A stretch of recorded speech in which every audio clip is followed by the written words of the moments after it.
Ngapain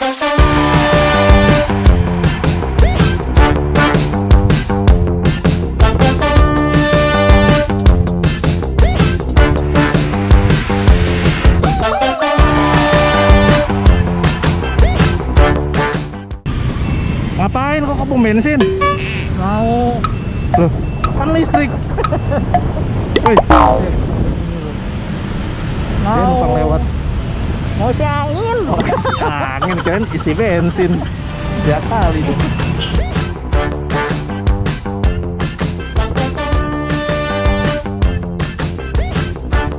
Akhirnya teman-teman, Gesit motor listrik buatan Indonesia yang kita lama banget nungguinnya ya. Terakhir saya ketemu motor ini di IMS tahun lalu. Katanya mau didistribusikan, ternyata entar sok lama banget sampai akhirnya di pertengahan tahun 2020 baru mulai dipasarkan, mulai didistribusikan ke konsumen-konsumennya. Ya emang gosipnya sih emang ada sedikit drama ya di internal mereka sampai akhirnya sekarang produksinya, pemasarannya dipegang oleh Wika. Jadi Wika itu punya divisi khusus manufacturing. Nah, mereka yang pegang produksi dan pendistribusian pemasaran si Gesit ini di Indonesia. Kalau dibandingin sama versi yang prototipe yang dulu itu, yang kalian bisa lihat videonya di atas ini ya, linknya, itu ternyata sudah banyak perbedaan teman-teman. Bodinya, detailnya, teknologinya, kita akan sama-sama lihat di video ini. Jangan kemana-mana.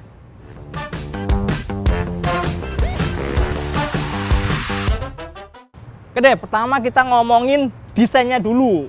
Desainnya sebenarnya sama persis kayak yang lama, cuma detailnya cakep sih ini, rapi. Sambungan-sambungan bodinya apa semua bagus banget. Ya wajar ya, karena Wika Manufacturing itu sebenarnya kan salah satu vendor komponen-komponen otomotif untuk mobil dan motor gitu kan. Jadi ya wajar kalau mereka bisa bikin yang kualitasnya sebagus ini. Desain nggak ada jauh beda, cuma finishingnya aja. Paling masukan ya kalau buat desain paling ini nih. Di bagian tengah sini nih, plastik ini udah bagus, cuma polos banget teman-teman. Sebenarnya kalau misalnya dikasih kayak motif-motif kayak karbon atau kayak honeycomb gitu mungkin lebih cakep ya, lebih keren gitu, biar kelihatan lebih sporty gitulah. Terus di depan ini, di bawahnya ini ada lampu DRL sekaligus lampu sen. Lampu sennya keren, kalau nyala dia kayak gerak gitu, kayak jalan gitu, set kayak mobil mewah Eropa gitulah. Dan ada suaranya. Ini ngingetin banget kita sama motor-motor zaman dulu ya. Cuma kalau menurut saya sih nggak jadul ya. Kalau di motor listrik ini karena sama sekali nggak ada suaranya, ini jadi salah satu fitur penting sih. Kalau lagi belok, orang di sekitar kita jadi aware nih kalau ternyata ada kendaraan listrik yang lagi mau lewat.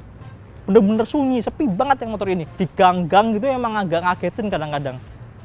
Terus turun lagi ke bawah, ini ada lampunya yang deket pakai proyektor LED, nyalanya terang.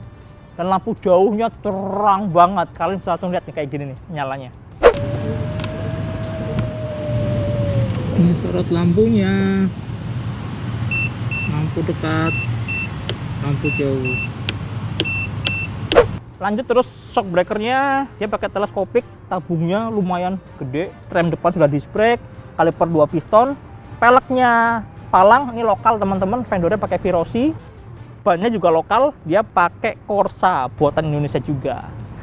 Terus kalau ke belakang kita bisa lihat ada kunci kontak yang sudah pakai pengaman bermagnet. Di sebelah kirinya ini ada konsol, nggak terlalu besar tapi buat naruh botol minum pasti bisa masuk banget karena ya lumayan dalam ini. Terus ada gantungan barang, dek kakinya juga lebar, joknya keren nih teman-teman. Ceritanya ada double gini, model-model ala-ala anak-anak mobil gitu lah ya, cakep. Kalau lampu belakang sih kayak yang lama ya. Lampu sampai ke belakang, spatbornya panjang. Ini panjang, tapi ternyata bisa dibongkar teman-teman. Jadi ini ada baut di sini. Kalau dibuka, bisa langsung jadi lebih pendek. Ya cocok buat kalau lagi musim kemarau ya. Kalau kayak sekarang nih lagi sering hujan, ya pasang extensionnya jadi lebih aman, air nggak nyiprat. Kemudian di bagian belakang sama, peleknya juga pakai Virosi, bannya juga pakai Corsa. Bannya yang belakang pakai 100/80, kalau yang depan pakai 80/80.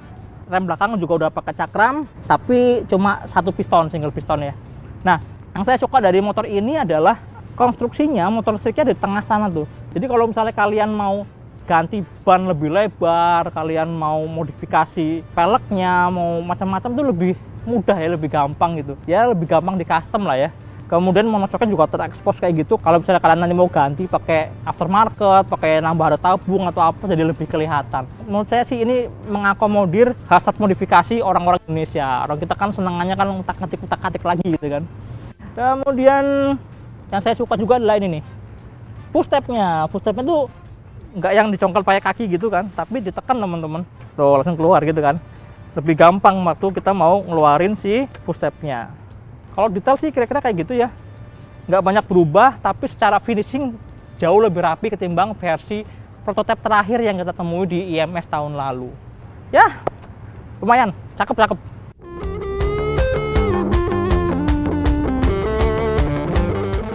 Nah gitu teman-teman, sekarang kita ngomongin langsung ke esensinya motor ini adalah penggerak listriknya.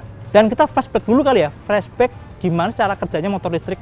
Motor listrik itu kan sebenarnya memindahkan energi listrik ya dari PLN apa dari mana lah gitu, dipindahin ke sini listriknya, ditaruh di baterai. Baterainya kalau di keset ini ditaruh di bawah jok. Nah dari sini teman-teman, ini baterainya, kemudian disimpan di situ. Dan ketika kita lagi mau jalan pakai motor ini, kita buka gas. Nah input dari bukaan gas itu kemudian dibaca oleh controller. Controller akan memerintahkan baterai menyalurkan listrik sesuai dengan permintaan kita kan. Kemudian dipakai untuk menggerakkan dinamo, dinamonya menggerakkan roda belakang. Motor akhirnya bisa ngacir, bisa jalan. Nah, kita pertama lihat baterainya dulu deh. Baterainya ini gede banget teman-teman, lihat nih. Saya lepas dulu ya, ada soketnya di sini. Ini bisa dilepas. Nah, nih. So, gede ini beratnya 8 kilo. Jadi kalau kalian mau fitness gitu, lumayan sini bisa buat gedein bicep, tricep. Berat banget, gede, dan ini komponen utama di motor ini lah ya. Ini manufactured by Wika Industri Manufacture untuk gesit ya. Tipenya dia Li-ion 72 volt 19,4 ampere hour. Baterai ini bisa di-charging teman-teman. Ngecasnya bisa langsung dari motor. Kalau di motor itu colokannya di depan sini. Atau kalian bisa juga bawa baterai ini ke dalam rumah, charging di dalam rumah. Kalau misalnya parkiran motornya jauh gitu kan. Atau misalnya di kantor juga bisa kayak gitu. Baterainya bawa ke ruangan lalu colok gitu kan. Ini dari kosong, dari bener-bener nol itu butuh waktu sekitar 3 jam sampai charging full 100% ya. Nggak terlalu lama sih, ini udah lebih baik ketimbang yang klaimnya versi prototipe zaman dulu. Cuma realnya waktu kita lagi ngecas 3 jam itu sudah full di sininya nih, di indikator di baterainya. Jadi di sini ada indikator baterai juga di sini.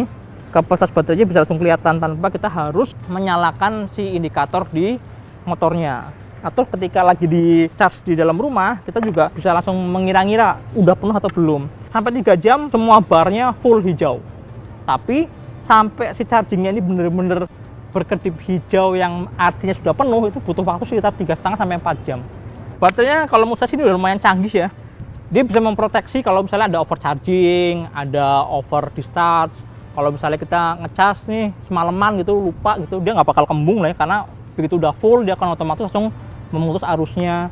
Terus juga dia colokannya ini juga keren teman-teman. Colokannya ini kutubnya ini bukan kayak kutub kayak aki gitu ya, tapi dia udah smart konektor gitulah. Karena di sini ada konektor lagi yang kecil-kecil ini 4 titik ini buat kayak mengidentifikasi ini bener nggak ya colokannya mengeluarkan arus apa enggak gitu. Jadi sudah dipikirin sedemikian rupa lah secara safety-nya. Terus apalagi yang kalian mau tahu dari baterai ini? Oh ini life cycle chargingnya 1000 kali. Jadi setelah 1000 kali bukan langsung mati, tapi ya dia akan langsung menurun lah kemampuan baterainya. Ya kalau misalnya klaimnya full bisa buat 50 km, ya kira-kira 50 kali 1000 kali charging sekitar 50.000 km ya. 50.000 km kalau misalnya motor normal 1 tahun itu 10.000 bisa sampai 5 tahunan lah. Harganya masih agak mahal sih, sekitar 7 jutaan. Ya emang agak berbeda ketimbang yang dulu di IMS ya. Waktu awal-awal itu kan harganya 5 jutaan tuh. Sekarang ternyata naik jadi 7 juta. Jadi ternyata memang ada pengembangan ya. Ada teknologi yang lebih baru yang digunakan di baterai saat ini.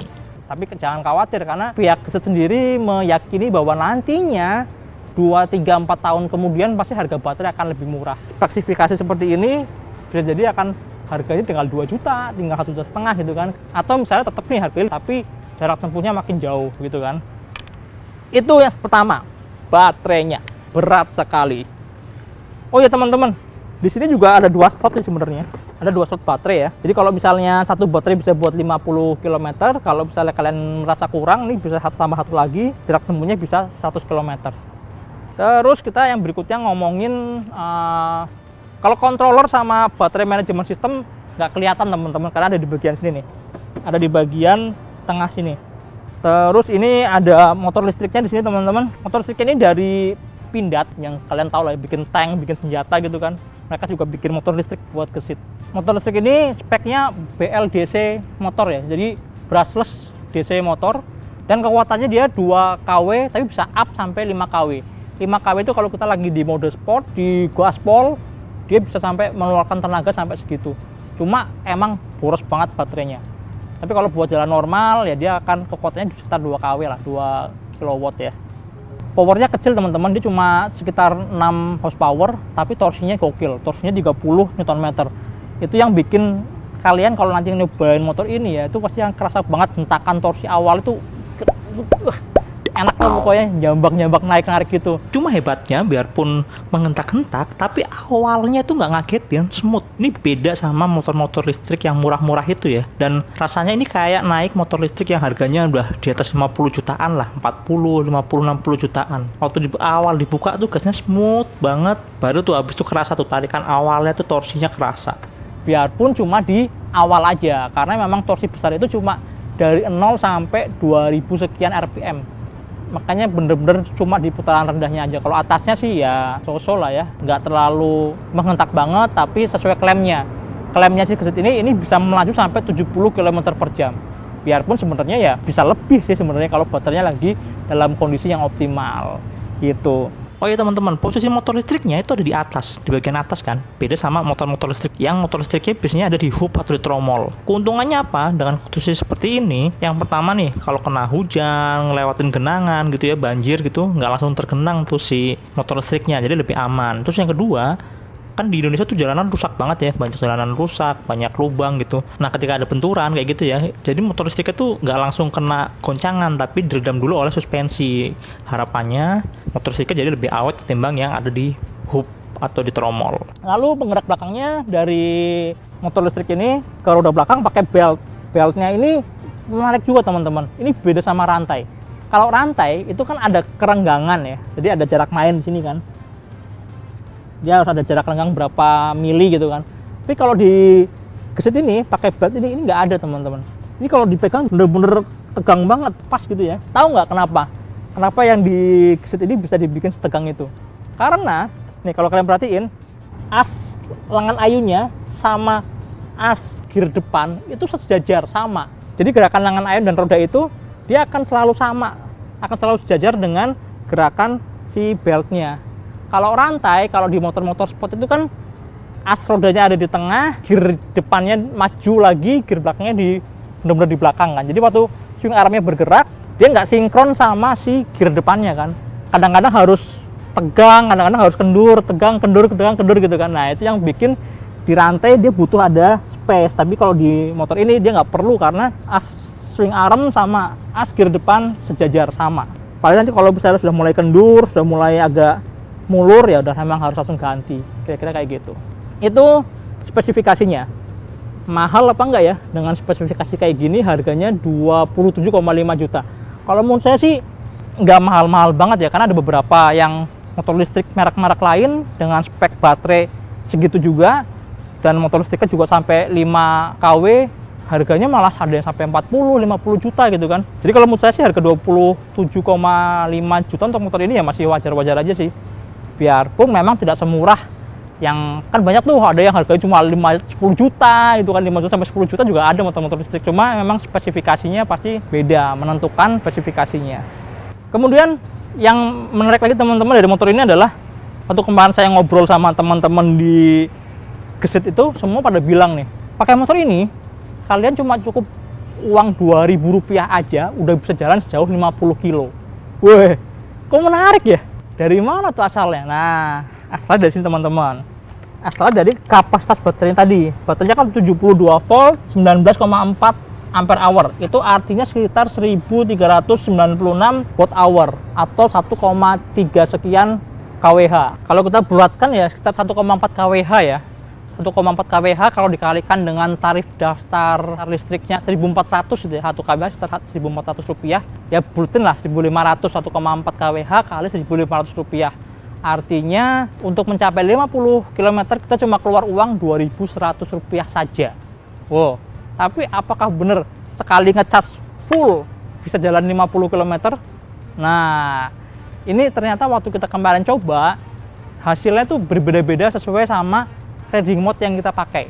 Jadi di motor ini itu ada 3 riding mode teman-teman. Pertama riding mode-nya eco atau economic, paling lemot lah ya, paling lemot, paling slow gitu ya. Kalau dari klaimnya si Gesit itu top speed-nya cuma 40 km per jam. Kemudian ada mode urban untuk yang tengah-tengah lah ya, intermediate, dan mode sport. Mode sport itu yang paling kenceng. Kalau sport itu diklaim bisa sampai 70 km per jam, tapi baterainya paling boros. Nah, waktu kita kemarin nyobain, kita benar-benar nyobain teman-teman, nyobain jalan, dan benar-benar sampai baterainya habis 0. Jadi ternyata karakteristik si baterainya ini diatur untuk tidak yang dari awal sampai akhir, dari 100% sampai 0% itu performa baterainya selalu sama. Ternyata nggak kayak gitu teman-teman. Jadi waktu awal, dari awal sampai sekitar 40% itu tenaganya enak banget. Masih responsif lah, responsif banget, dibuka juga langsung larinya kenceng, top speednya juga bisa melebihi dari klaimnya. Kayak misalnya nih, di E itu top speednya diklaim cuma 40 km per jam. Ternyata waktu kita kemarin nyobain, itu bisa dapat 58 km per jam. Yang urban bisa sampai 76 km per jam, sedangkan yang sport itu bisa sampai 81 km per jam. Padahal klaimnya cuma 70 ya, tapi ternyata bisa sampai 80 km per jam. Nah, dalam kondisi baterainya full, wah itu bisa benar-benar mentok tuh tenaganya. Tapi begitu udah mulai warnanya orange tuh, udah di belasan persen, 10%, itu akan langsung ngedrop banget. Motornya dibikin jadi lebih pelan, responnya juga lambat. Fungsinya adalah untuk menghemat baterainya, biar bisa lebih irit lah sampai ke jarak yang lebih jauh. Nah, waktu kita kemarin nyobain pakai mode S, pakai mode sport ya, gaspol terus, pokoknya kemana-mana tuh gaspol terus, itu ternyata cuma dapet 31 km. Nggak terlalu jauh ya, cuma 30 kilo ya, tapi kita pecicilan, emang gaspol terus. Suhu motor listriknya sampai panas banget, padahal kalau normal itu cuma 40 derajat Celcius aja. Terus kita juga nyobain juga pakai mode E. Mode E dari full 100% sampai ke bener-bener mati. Klaimnya kan bisa 50 km ya. Ternyata itu bisa lebih hemat teman-teman. Kita kemarin dapat sampai 58 km. Itu juga dengan catatan ya, mode E tapi tidak dibatasi kecepatannya. Jadi waktu kosong ya kita akan tetap gaspol. Lumayan sih. Jadi ternyata kalau menurut saya klaim 50 km-nya adalah dengan kondisi berkendara yang santai, yang halus ya. Yang ditaruhnya di mode E lah. Kalau di mode E kalian pasti yakin bisa dapat 50 km. Jadi gimana solusinya? Kalau saya akhirnya setelah tahu caranya kayak gitu, saya lebih suka pakai mode E.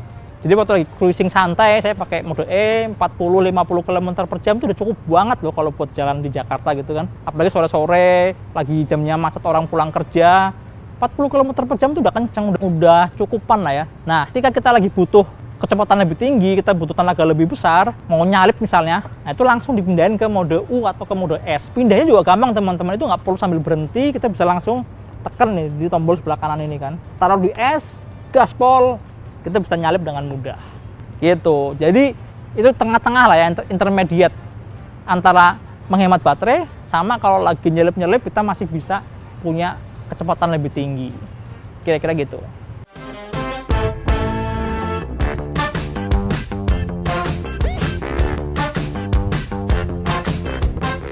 Oke teman-teman, sekarang kita lihat panel indikatornya. Ini cakep loh isinya. Dan ada sedikit perubahan ketimbang versi sebelumnya, versi prototipe yang kita lihat di IMS tahun lalu. Sini. Nah ini teman-teman nih speedometernya full digital. Udah gitu dia adaptif ya, jadi kalau misalnya siang-siang ini jadi warnanya putih ini. Cuma kalau malam gelap, biar nggak silau, dia berubah jadi warna hitam. Ada sensornya di sini teman-teman nih. Sensor ini kalau kita tutup, dia menganggap kita gelap. Berubah, nah jadi hitam kan. Ini kepake banget kalau lagi jalan malam-malam, jadi nggak terlalu silau. Terus isinya ini ada speedometernya ada 2 model ya, pakai bar sama pakai angka. Ada odometernya, ini ada baterai, tegangan baterainya, ada range. Nah ini range-nya ini adalah jarak yang masih bisa ditempuh dengan sisa baterai yang kita punya. Cuma dia ini nggak bener-bener real teman-teman. Range-nya ini bener-bener ngikutin si baterainya. Baterai tinggal 50% ya, berarti range-nya masih bisa 25 kilo. Padahal kayak tadi udah dijelasin di awal ya, jarak tempuh itu kan sangat bergantung pada gaya berkendara, kecepatan, bobot, terus riding mode yang kita pakai gitu kan. Jadi range-nya masih bisa 20 kilo, tapi kalau kita pakai S paling cuma 5 kilo udah habis gitu kan. Bisa jadi kayak gitu. Terus bawahnya ada jam digital, ada engine temperatur, nih kalau normal 45 derajat. Kalau kita pakai es ngebut-ngebut kencang terus, top speed terus, itu bisa 60 sampai 70 derajat. Terus di bawah ini nih ada indikator lampu sen, terus engine check, ini indikator parkir, ini S ini adalah indikator untuk riding mode-nya. Jadi riding mode-nya ada 3 macam teman-teman. Dari yang paling bawah ya, ini Eco, Urban, dan Sport. Yuk kita sama-sama lihat ya, top speednya berapa sih kalau di standar tengah nih, tanpa ada beban. Ini kita bisa mengasumsikan sebagai limitnya tiap riding mode yang disetting oleh gesetnya. Kita cobain riding mode-nya E. 56 km per jam. Terus kalau kita pindah ke Urban, 81 km per jam. Kita pindah ke Sport, 95 km per jam. Wah, tanpa beban ya. Ini berisik banget ya. Iya, emang berisik banget teman-teman. Jadi di motor ini nih, kalau mau menjalani motor ini, jadi yang pertama lakukan adalah kita kunci kontak dulu nih. Kunci kontak on, kompornya sudah on. Kalau di motor listrik yang biasanya umumnya, ini udah bisa langsung jalan nih kalau yang murah-murah. Motor listrik murah udah bisa langsung jalan.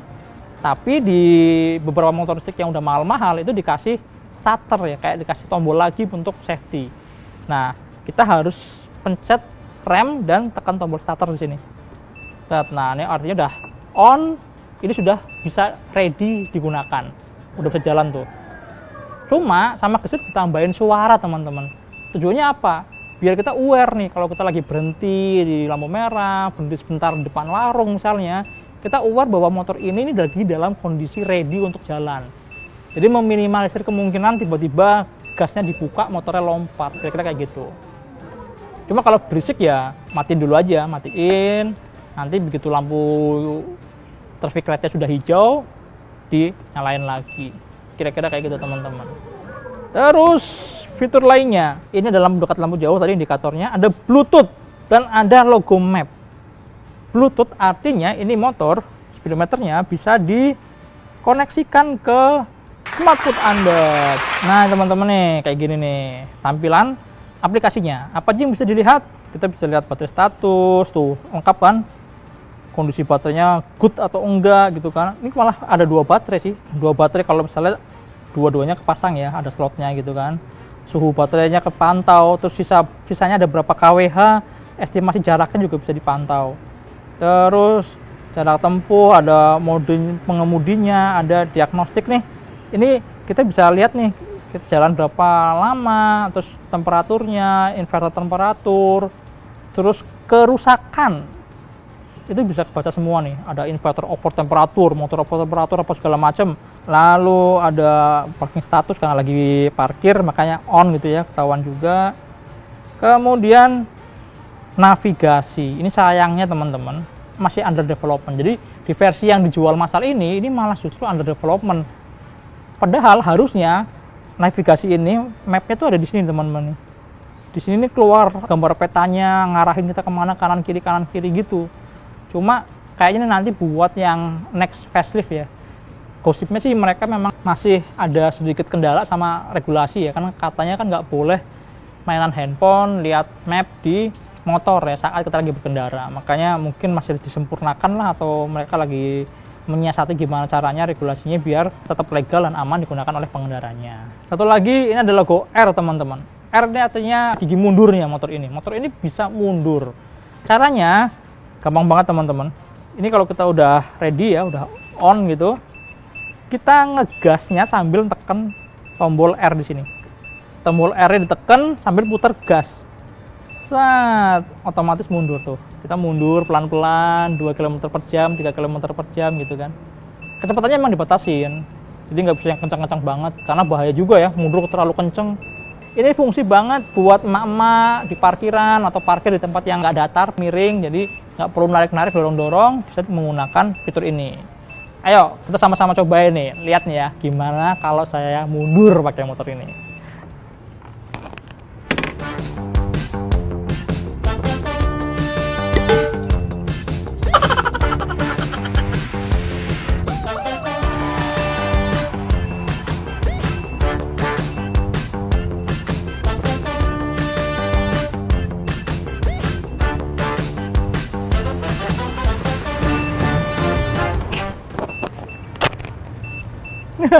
Kocak ya. Jadi emang gitu teman-teman, susah sih buat ngimbangin gigi mundurnya itu, karena ya kan kita jarang ya bisa balance mundur gitu kan, kecuali kalian stunt rider gitu, freestyler gitu kali ya. Tapi yang jelas dengan fitur ini sebenarnya memudahkan banget tuh kalau misalnya seandainya suatu saat di Gesit ini dikonversi jadi motor buat teman-teman yang difabel misalnya, dibikin 3 roda gitu kan. Jadi kalian nggak perlu repot-repot bikin transfer case atau gearbox tambahan biar bisa mundur, tapi cukup pakai fitur yang ada di motor ini. Keren juga ya. Atau mungkin nanti suatu saat Gesit akan bikin versi difabelnya 3 roda. Nah, keren tuh masih kalau ada tuh. Riding posisinya teman-teman, posisi duduknya ini lebih mirip kayak Vario sih. Jadi tinggi, gede gitu kan rasanya, feelingnya.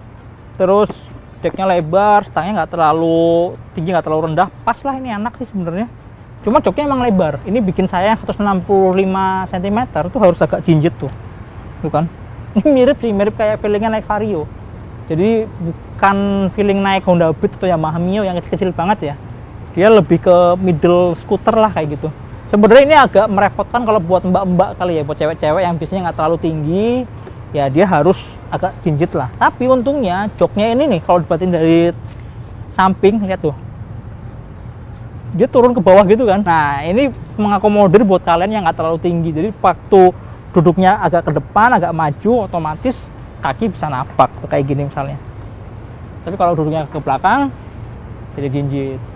Cuma efek nggak enaknya adalah kalau lagi jalan jauh, jadinya kayak mau apa namanya, kayak mau melorot ke bawah gitu loh, kayak mau turun ke depan gitu. Dia kakinya harus agak nahan dikit. Cuma ya itu kalau udah jalan jauh sih, jalan di atas 25 kilo gitu baru kerasa. Tapi kalau deket-deket mah nggak kerasa. Jok belakangnya ini lebar, panjang, empuk juga, nyaman. Kemarin saya sempat boncengan sama Rian, videografer. Dia enjoy aja tuh, enak-enak aja, nyaman diboncengin pakai ini.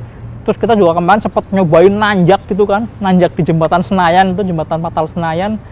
Pakai mode E, kita berdua total hampir 150 kilo. Tetap bisa naik tuh. Cuma emang naiknya jadinya agak lambat. Lari cuma 30 km per jam gitu. Kita sengaja pakai mode E untuk melihat dengan power paling rendahnya aja dia masih bisa bawa kita berdua naik jembatan yang lumayan tinggi. Gitu. Kemudian suspensinya, saya suka dua-duanya. Kenapa? Karena nyaman teman-teman. Ini settingan nyaman, settingan empuk ya. Yang belakang empuk, yang depan juga empuk banget. Cuma yang depan ini karena terlalu empuk kali, jadi kadang-kadang mentok sih kalau lewat jalan yang rusak atau lewat speed trap yang banyak gitu, itu baru kerasa tuh dadak gitu. Kalau jalannya halus kayak di perkotaan sih enak, nyaman banget, empuk banget. Kalau yang belakang buat berat saya 70 kg, yang belakang terlalu empuk sih sebenarnya. Tapi tenang, sebenarnya kalian bisa lakukan setting sini nih. Ini ada settingan preloadnya, kencengin aja naik ke atas. Cuma emang nyaman banget sih. Saya nggak kebayang deh kalau dipakai buat tikung kencang banget bakal kayak kuda lumping gitu kali ya. Cuma untungnya motornya nggak terlalu kencang, paling nikung 60 gitu kan, masih oke lah, masih enak. Tapi sayangnya di bawah jok ini teman-teman, di bawah joknya ini buka jok itu pakai ini nih, pakai kunci di sini aja. Kunci diputar ke kiri, klek, nah dia langsung kebuka. Nggak perlu colok-colok di bagian belakang. Sayangnya di area sini nih emang minim bagasinya, karena udah penuh buat baterai, penuh buat controller kayak gitu-gitu ya.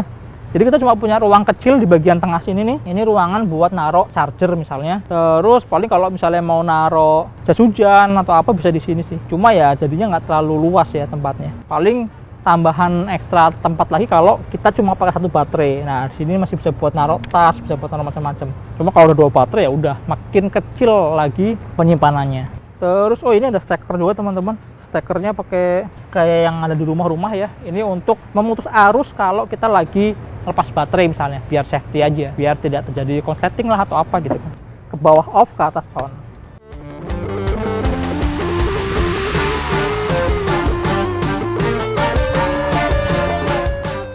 Oke teman-teman, kira-kira itu jalan-jalan kita bersama Gesit, motor listrik buatan Indonesia.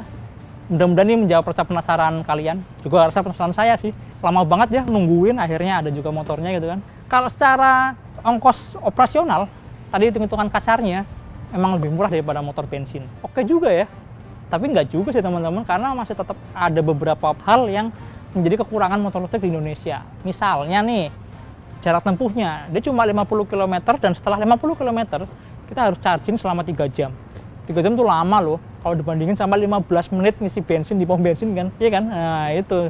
Kalau saya sih berharapnya nanti suatu saat akan ada swap baterai gitu ya. Jadi kayak beli gas LPG, beli air mineral yang galonan gitu. Jadi tinggal tuker, kita langsung bisa jalan lagi. Atau ya solusinya kita beli baterai 2. Jadi bisa menempuh jarak yang lebih jauh. Dan kalau menurut saya sih menjadi penting buat yang punya motor ini untuk mensiasatinya dengan cara mengira-ngira nih. Kita hari ini mau kemana, jarak tempuhnya berapa, jadi nggak akan kehabisan baterai di jalan. Kalaupun kehabisan juga sebenarnya bisa aja sih ke warung atau ke mana kafe nongkrong sebentar, numpang colok ya bisa aja kayak gitu. Karena colokannya kan colokan listrik biasa, listrik rumah tangga juga bisa. Terus selama saya pakai juga banyak motor orang pada nanyain kan, di perempatan orang nanya ini motor apa. Kemarin ketemu Satpol PP sampai pada nyobain nanya-nanya, terus teman-teman kantor di mana-mana orang pada nanyain motor apa sih. Dan begitu tahu motor listrik, semua tuh pada nanyain, ini kalau hujan gimana ya? Ya kalau hujan ya basah lah kalau kehujanan kan. bukan. Maksudnya kalau hujan tuh konslet enggak gitu kan ya. Kita sudah beberapa kali hujan-hujanan aman-aman aja, kelistrikannya nggak ada masalah. Terus dicuci pakai steam gitu ya, yang tekanan tinggi airnya juga nggak ada masalah.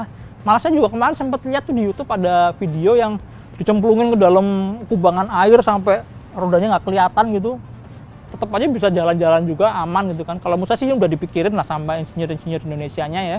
Waterproofnya, ketahanannya terhadap air udah dipikirin lah. Terus overall motor ini kalau menurut saya sih nyaman banget.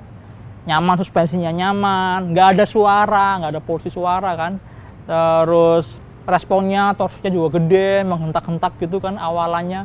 Tapi kalau mau slow ya taruh di E juga jadi lebih halus transfer tenaganya gitu kan. Kemudian motor ini juga cocok buat kalian yang memang punya concern, punya kepedulian kepada kelestarian lingkungan ya. Karena kan ramah lingkungan, nggak ada emisinya. Karena emisinya bener-bener nggak ada emisi gas buangnya 0%. Kalau Euro 3, Euro 4 masih ada emisinya, ini bener-bener nggak ada emisi sama sekali. Emisinya pindah ke sana tuh, ke pembangkit listriknya. Oke teman-teman, kira-kira itu video kita bersama Gesit. Jangan lupa tonton terus Otomotif TV, like, subscribe, nyalakan tombol notifikasi. Follow juga Instagramnya otomotif_tv dan tonton juga YouTube channel kita yang baru Motor Second, khusus untuk membahas motor-motor bekas berkualitas. Sampai jumpa di video berikutnya. Dadah.